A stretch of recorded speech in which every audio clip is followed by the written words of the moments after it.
Leah, to the Rabin children and grandchildren and other family members, President Weizmann, Acting Prime Minister Perez, members of the Israeli government and the Knesset, distinguished leaders from the Middle East and around the world, especially His Majesty King Hussein for those remarkable and wonderful comments, and President Mubarak for taking this historic trip here. And to all the people of Israel, the American people mourn with you in the loss of your leader, and I mourn with you, for he was my partner and friend. Every moment we shared was a joy because he was a good man, and an inspiration because he was also a great man.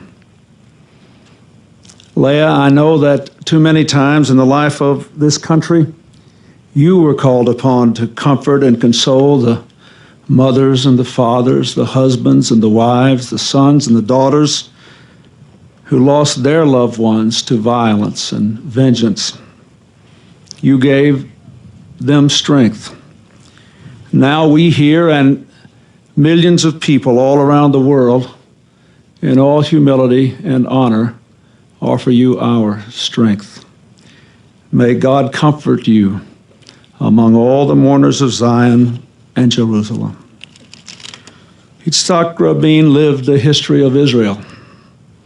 Through every trial and triumph, the struggle for independence, the wars for survival, the pursuit of peace, and all he served on the front lines.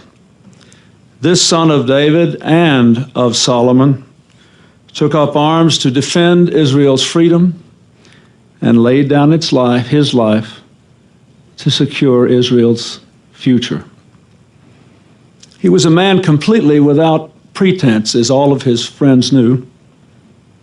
I read that in 1949, after the War of Independence, David Ben-Gurion sent him to represent Israel at the armistice talks at Rhodes, and he had never before worn a necktie and did not know how to tie the knot. So the problem was solved by a friend who tied it for him before he left and showed him how to preserve the knot simply by loosening the tie and pulling it over his head. Well, the last time we were together, not 2 weeks ago, he showed up for a black tie event on time, but without the black tie. And so he borrowed a tie, and I was privileged to straighten it for him. It is a moment I will cherish as long as I live. To him, ceremonies and words were less important than actions and deeds. 6 weeks ago, the King and President Mubarak will remember we were at the White House for signing the Israel-Palestinian agreement, and a lot of people spoke. I spoke, the King spoke, Chairman Arafat spoke, President Mubarak spoke, our foreign ministers all spoke. And finally, Prime Minister Rabin got up to speak, and he said, "First, the good news. I am the last speaker." But he also understood the power of words and symbolism. "Take a look at the stage," he said in Washington. "The King of Jordan, the President of Egypt, Chairman Arafat, and us, the Prime Minister and Foreign Minister of Israel, on one platform. Please take a good, hard look. The sight you see before you was impossible, was unthinkable just 3 years ago. Only poets dreamt of it, and to our great pain, soldier and civilian went to their death to make this moment possible." Those were his words. Today, my fellow citizens of the world, I ask all of you to take a good, hard look at this picture. Look at the leaders from all over the Middle East and around the world who have journeyed here today for Yitzhak Rabin and for peace. Though we no longer hear his deep and booming voice, it is he who has brought us together again here. in word and deed for peace.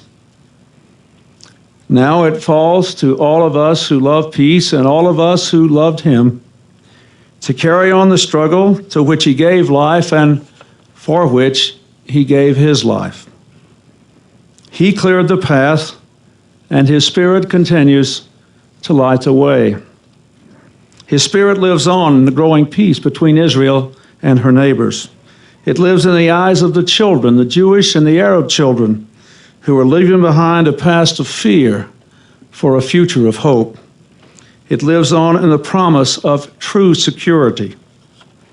So let me say to the people of Israel, even in your hour of darkness, his Spirit lives on, and so you must not lose your spirit. Look at what you have accomplished, making a once barren desert bloom, building a thriving democracy in a hostile terrain, winning battles and wars, and now winning the peace, which is the only enduring victory. Your prime minister was a martyr for peace, but he was a victim of hate. Surely we must learn from his martyrdom that if people cannot let go of the hatred of their enemies, they risk sowing the seeds of hatred among themselves. I ask you, the people of Israel, on behalf of my nation that knows its own long litany of loss, from Abraham Lincoln to President Kennedy to Martin Luther King, do not let that happen to you. In the Knesset, in your homes, in your places of worship, stay the righteous course.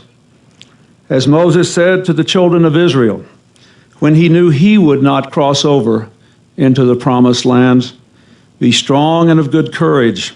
Fear not, for God will go with you. He will not fail you. He will not forsake you. President Weitzman, Acting Prime Minister Perez, to all the people of Israel, as you stay the course of peace, I make this pledge: neither will America forsake you. Legend has it that in every generation of Jews from time immemorial, a just leader emerged to protect his people and show them the way to safety. Prime Minister Rabin was such a leader. He knew, as he declared to the world on the White House lawn 2 years ago, that the time had come, in his words, to begin a new reckoning in the relations between people, between parents tired of war, between children who will not know war. Here in Jerusalem, I believe, with perfect faith, that he was leading his people to that promised land. This week, Jews all around the world are studying the Torah portion in which God tests the faith of Abraham, patriarch of the Jews and the Arabs. He commands Abraham to sacrifice Yitzhak. Take your son, the one you love, Yitzhak. As we all know, as Abraham, in loyalty to God, was about to kill his son, God spared Yitzhak. Now God tests our faith even more terribly, for he has taken our Yitzhak. But Israel's covenant with God for freedom, for tolerance, for security, for peace, that covenant must hold. That covenant was Prime Minister Rabin's life's work. Now we must make it his lasting legacy. His spirit must live on in us. The Kaddish, the Jewish prayer for mourning, never speaks of death, but often speaks of peace. In its closing words, may our hearts find a measure of comfort and our souls the eternal touch of hope. Oseh shalom, bimromav, hu ya'aseh shalom alyenu, vi al kol Yisrael, vi emru, amen, and shalom haver.